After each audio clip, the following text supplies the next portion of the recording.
Hello guys, welcome to my channel. In this video, I'm gonna show you how to remove show stickers from keyboard on iPhone. It is a fast and easy tutorial, so let's dive into it. You must be in the Settings app in order to remove the iPhone's show stickers from the keyboard. Thus, launch the Settings app. Here, find General and press it. The following can be found here: AirDrop, AirPlay and Handoff, Picture-in-Picture, CarPlay, iPhone Storage, Background App Refresh, Date and Time, Keyboard, Software Update, AppleCare and Warranty, etc. So, select Keyboard from the menu.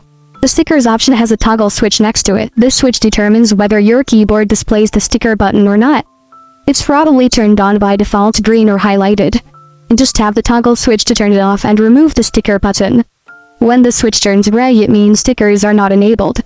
Next, close the Settings application. The sticker button will now disappear from any app that opens on your keyboard. That is how to remove show stickers from keyboard on iPhone. Note, this method works for all iPhone models and iOS versions, including iOS 17. Disabling stickers doesn't affect your existing emoji library. You can still access and use all your emojis as usual. Thank you for watching. If this video was helpful, please leave a like and subscribe to my channel for more videos like this, and click on that notification bell to never miss an update.